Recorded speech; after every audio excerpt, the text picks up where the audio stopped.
देखिए एसटीईटी अभ्यर्थी ऐसे ठूसो नहीं, आराम से थोड़ा डिस्टेंस बनाकर, थोड़ा डिस्टेंस। हाँ देखिए सबसे पहले तो बात ये कहना चाहते हैं कि जो एसटीईटी के छात्र यहाँ आंदोलन कर रहे हैं, जो अभ्यर्थी आंदोलन कर रहे हैं, हाँ चलते रहे। हाँ आप आ गए जी, जो आंदोलन कर रहे हैं यार, हाँ बोलिए।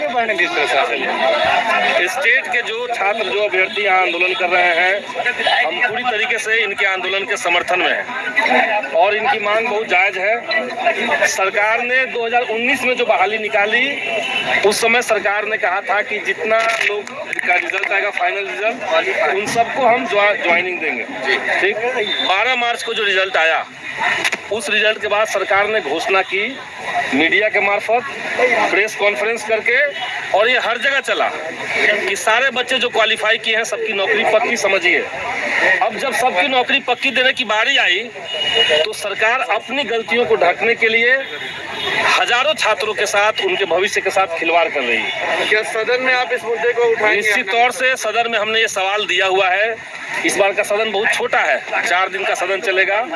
उसमें स्टेट की प्राथमिकता हमने दी है। शिक्षा से 2 सवाल अगर देना था तो हमने 1 सवाल स्टेट के छात्रों को के लिए दिया है, और उसमें हम यही मांग कर रहे हैं कि अब सरकार जो अपनी गलती को सुधारने की बात कह रही है कि पहले बार जो रिजल्ट लाए थे उसमें और इजाफा हो गया।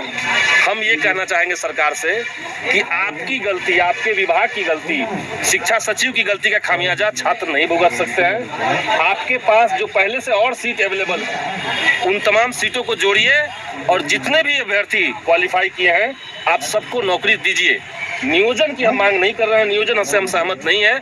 जो नियोजन चल रहा है उसमें कितनी तरह की धांधली हो रही है। आप सबको सीधे ज्वाइनिंग दीजिए, नियुक्ति दीजिए। ये मांग के साथ हम लोग हैं, और इस मांग के साथ जो आंदोलन कर रहे हैं लोग, उन तमाम छात्रों का हम समर्थन करते हैं। नॉन मेरिट के बारे में सर कि हटना चाहिए कॉलम?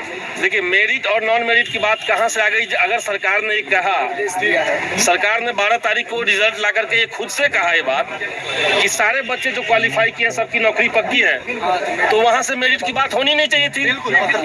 लेकिन सरकार ने इतना ज्यादा ब्लंडर किया है। आप समझिए कि बिहार में 3 लाख शिक्षक के पद खाली हैं और 37,000 बहाली करने के लिए अगर कोई सरकार इतने लेवल पे गड़बड़ी कर सकती है, तो समझिए कि उस सरकार को शिक्षा विभाग चलाने का कोई नैतिक अधिकार नहीं है। हम ये मानते हैं कि इतने सारे छात्रों के साथ खिलवाड़ करने वाले शिक्षा मंत्री को तो इस्तीफा भी देना चाहिए। वही बात है कि अभी मेरिट नॉन मेरिट का लड़ाई नहीं है सर। आज भी जो छात्र मेरिटधारी हैं, जो छात्र मेरिट वाले हैं, उनकी मांग है कि आपने तो कहा था मेरिट के लिए कि हम लोग का नाम आ गया, अब हमको नौकरी दीजिए।